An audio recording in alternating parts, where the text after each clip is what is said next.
From Illinois Public Media, this is the 21st Show. I'm Brian Mackey.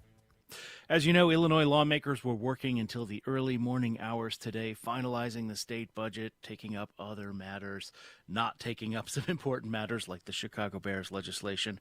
We're going to talk more about that a little later in the hour today. And then tomorrow, we're planning to dedicate the full show to this topic, speaking with all four of the top legislative leaders, Democratic and Republican, about what happened. But for now, we're going to turn to something completely different. Location sharing apps are becoming more and more popular. Programs such as Life 360, Google Maps, and Apple's Find My Friends allow people to share their location with friends, family, maybe even coworkers. We on the show actually used this feature last year when producer Jose and I took a hot air balloon ride over Vermilion County. You never know where a balloon is going to land. We wanted to make it easy to find us. You can find a similar feature on social media apps as well, such as Snapchat and Instagram, which features a world map showing the location of anyone that opts into the program. It's obvious these apps have become quite popular, but until recently, they've not been studied all that much. That prompted a researcher from the University of Illinois to investigate why people find these applications so useful and what that means for our relationships with family, friends, and everyone in between.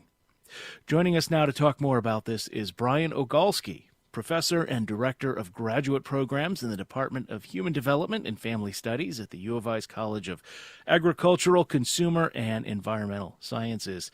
Always good to talk with fellow Brian. Welcome to the 21st Show. Pleasure to be here, Brian. Listeners, you can join us today, 800-222-9455. How do you feel about the rise of location sharing apps? Do you share your location with family, maybe with friends? Let us know. 800-222-9455 is the number. 800-222-9455. All right, Brian, maybe we can just start by talking about your experience with location sharing apps.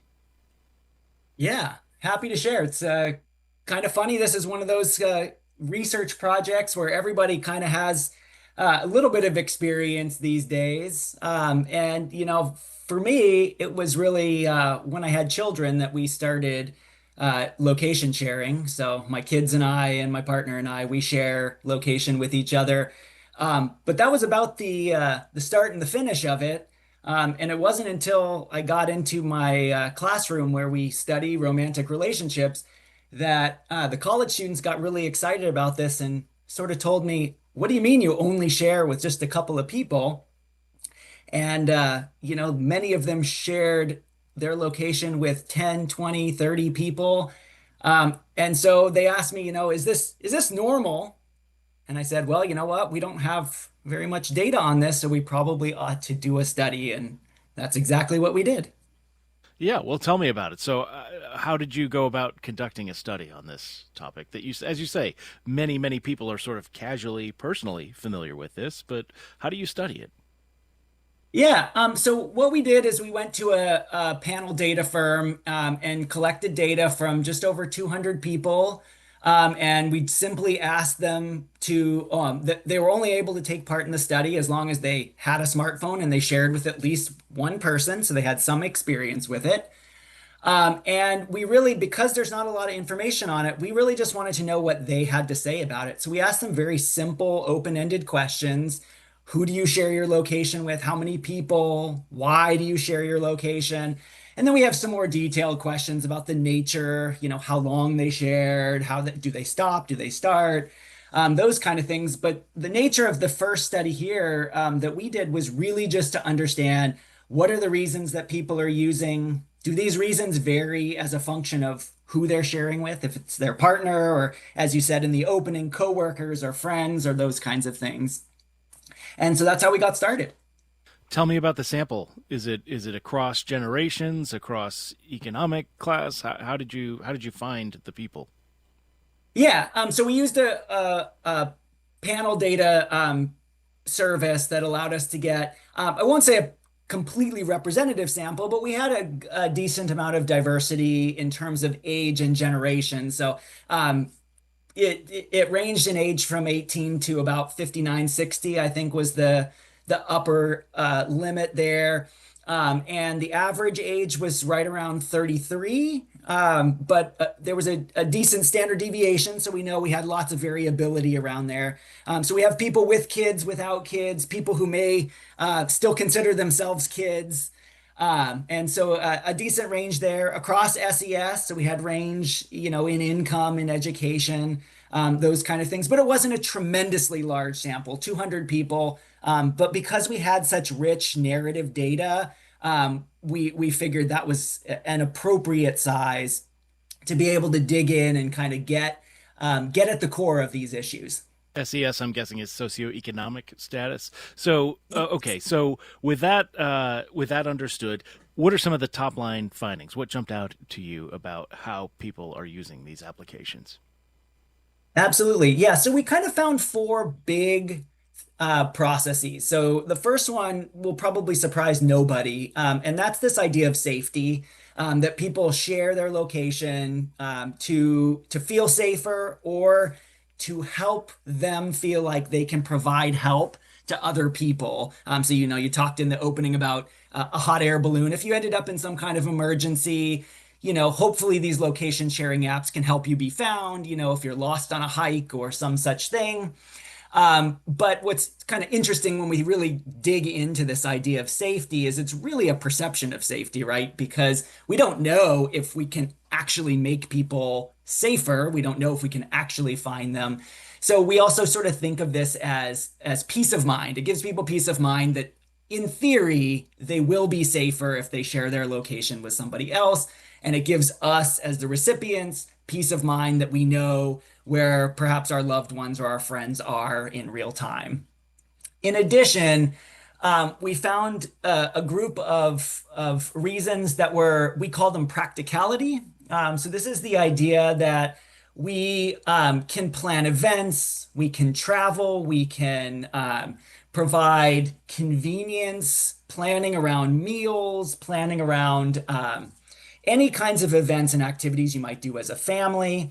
That was all wrapped up in what we call practicality. So scheduling kinds of things.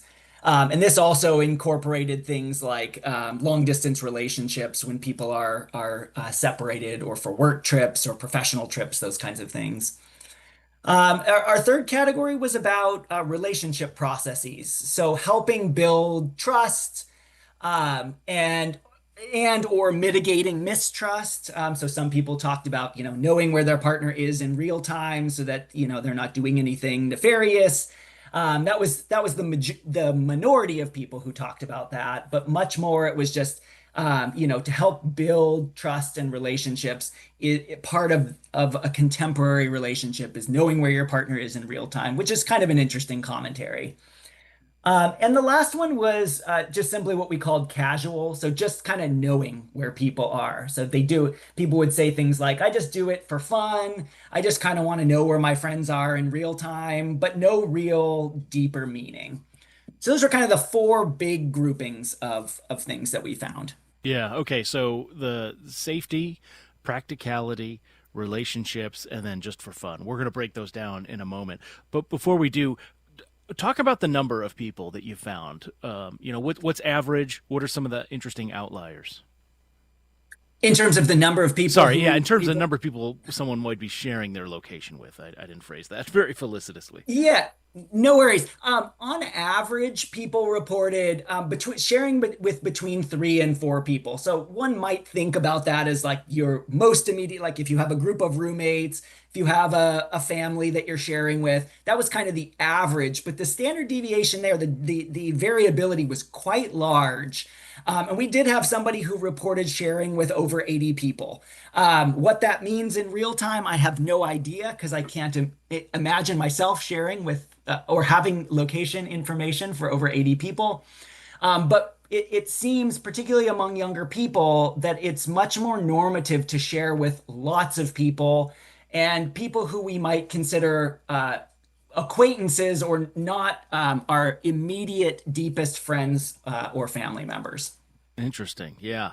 Boy, I guess it's below the, what is it, the Dunbar number, which is what, 150? Then this idea that you can only really have 150 true relationships in Right. life. But it seems like a lot to me too. But then I'm, old. All right. If you're just joining us, this is the 21st show.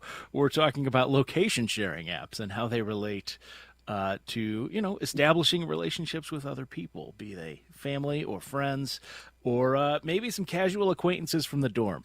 We're talking about this with Brian Ogalski, who's a professor and director of graduate programs in the Department of Human Development and Family Studies at the U of I's Agricultural, Consumer, and Environmental Sciences College. If you want to join us today, 800-222-9455. With whom are you sharing your location?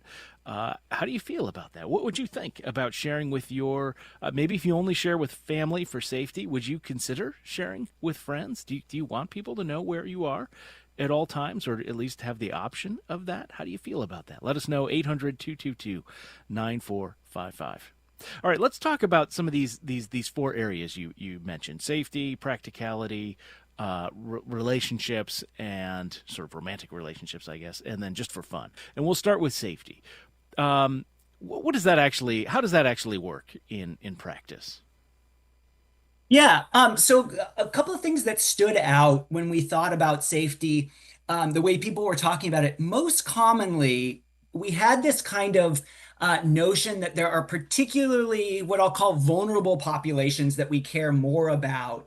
And so when we're thinking about who are we asking for their location or who are we requiring share location with us, it tended to be young people and older people. And so among parents, for example, there in some cases they would report a requirement that their children share their location. Perhaps they're out driving, new drivers. So anytime a new milestone for young people came about, people would talk about the sort of safety involved in that. And on the flip side, again, these are people in their 30s and 40s on average. So many of them are kind of sandwiched between taking care of children and perhaps also taking care of parents. So frequently we'd have people talk about, a father or a mother who maybe has some kind of health condition or is in need of care, and they want to make sure that they know where that person is in real time if anything should happen. So that tended to be the most frequently sort of cited idea in that safety domain. I can provide help or I can get help for people who are either younger or people who are older. One of the points of the study, or findings of the study, I should say, I found surprising was that mothers are more keen on this than fathers. I guess I wouldn't necessarily have expected there was a difference there. What does that say to you? Yeah, that's a really good question and we're not entirely sure. At some level, we sort of thought perhaps people would share with their parents on equal numbers, so to speak, but we're not entirely sure why that is. It could be that mothers, on average, are providing more caregiving than fathers are, but we really don't have the data in this particular study to understand why that might be. So there could be trust issues there. There could be just reporting issues there. But we really don't have the information to know why people are reporting sharing with mothers more than fathers. Yeah, and this is something that will come up when we get to relationships as well. But how do you think about the line between safety and surveillance? Right, we've spoken with Lenore Skenazy on the show. She's the free range kids advocate, written books on that, runs an organization Yep. aimed at like saying, we are too helicoptery as parents of this Yeah. generation. How do you think about that line? Yeah, that was one of the things we thought was going to come up a lot more. We expected people that there would be both sort of a positive and a negative aspect to what people were reporting, that, people would be talking about partners surveilling each other, perhaps kids feeling surveilled by their parents. And interestingly, we did not have a lot of that, but we also sort of, when we think about these kinds of samples, we're often not getting what we sort of consider help-seeking samples. We may not have people here who are, in troubled relationships or relationships where, there might be intimate partner violence going on, stalking behaviors. So we're not entirely sure if some of it is just based on the sample we got. But in contemporary relationships, the ability to watch over somebody's location in real time does absolutely have dangerous potential outcomes. And so, one of our other lines of research in the lab with my colleague Jennifer Hardesty, also in College of Aces, is in this domain of intimate partner violence. And we know a lot of money has been poured in from the federal government through the Department of Justice to understanding internet related stalking, internet related intimate partner violence behaviors. So it is really important that we keep thinking about the negative side of this in addition to the potential safety benefits. So Yeah. there, we really need to be thinking about what does it mean to feel safe and what are the potential downsides to giving up our data, sharing our location in real time, violating norms of privacy that may have, in past decades been a lot more difficult to sort of violate. Yeah. So there's a lot there So to yeah. unpack. All right, and we will unpack some of that after a break. We are talking with Brian Ogalski, who is at the University of Illinois, a specialist in human development and family studies there. And this is the 21st show. We'll be right back.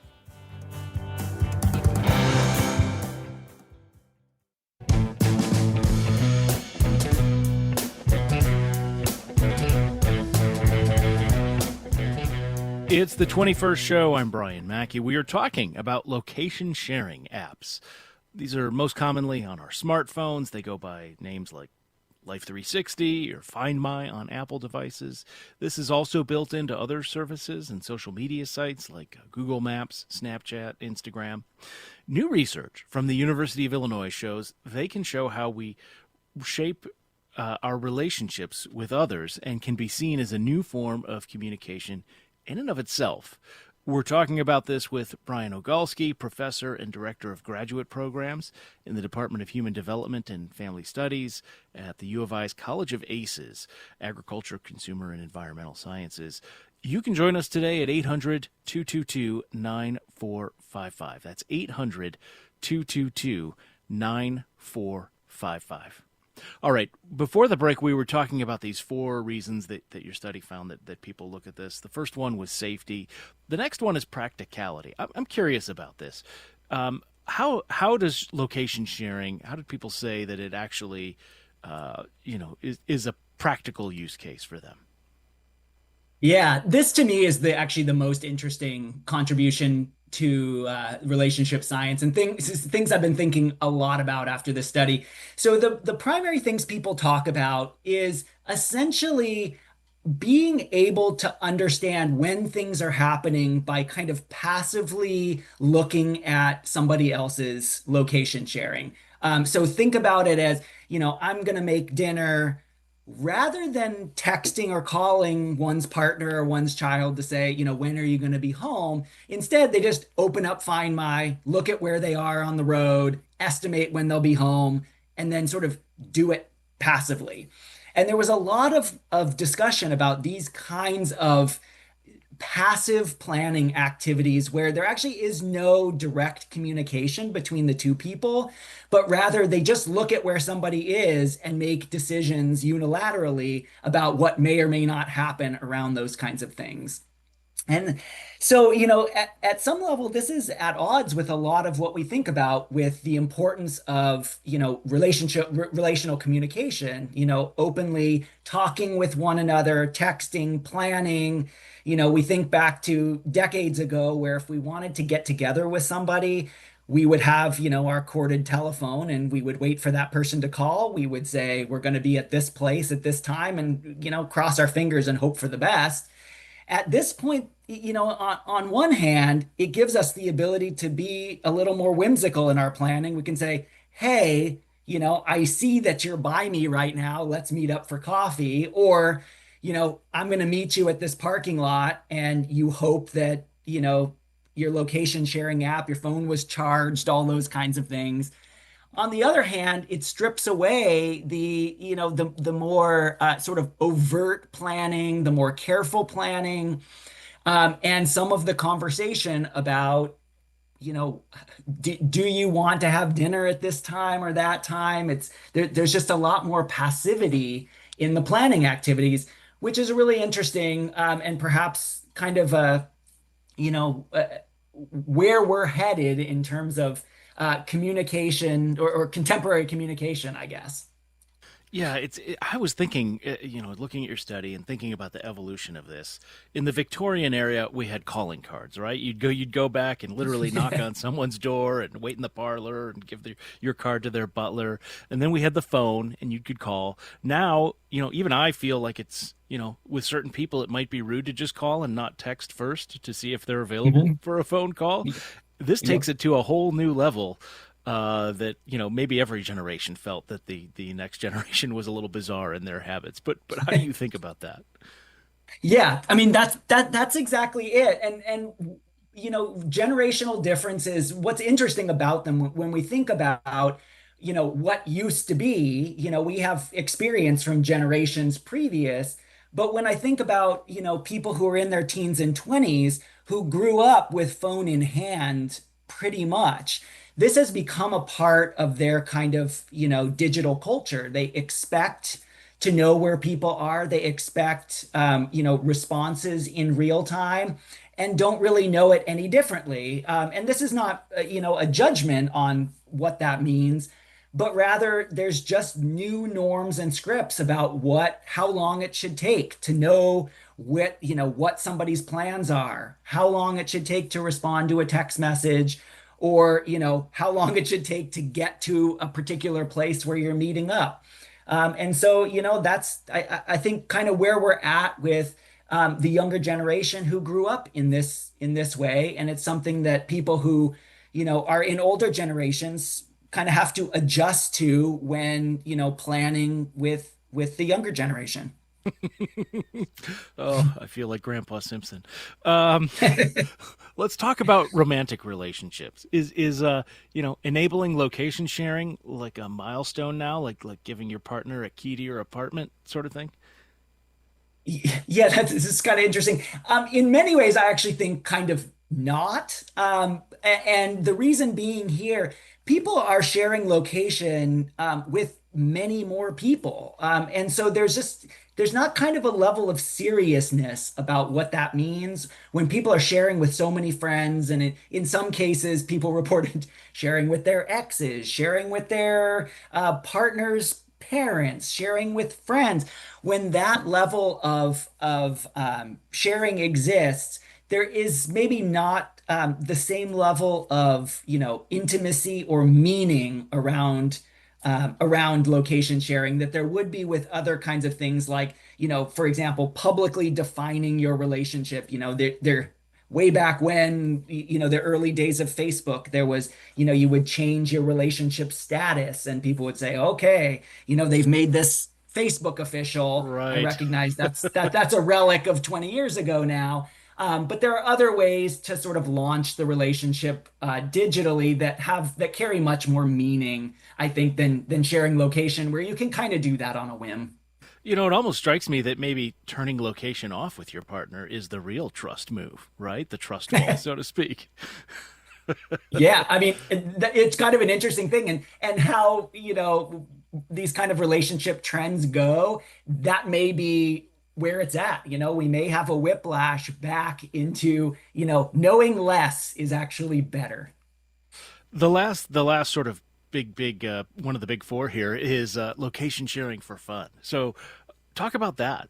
How does this work in practice?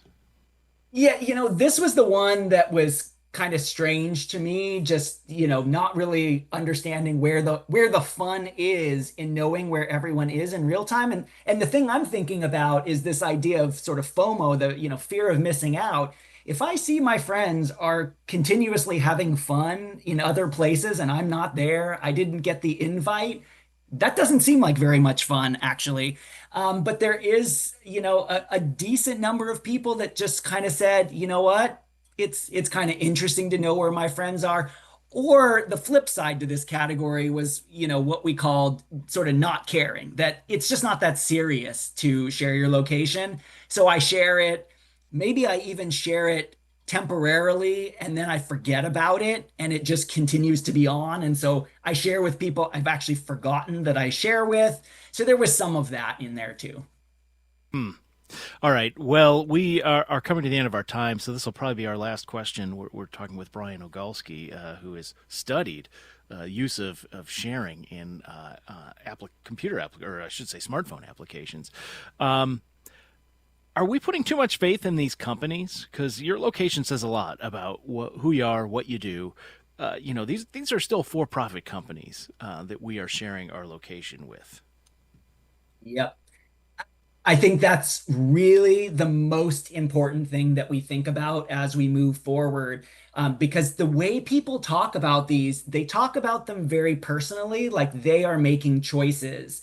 But in many ways, as we've sort of started slowly sneaking into, algorithmic society where we are constantly being led into certain domains by companies that have figured out who we are, our digital footprint now also contains where we spend our time in real time.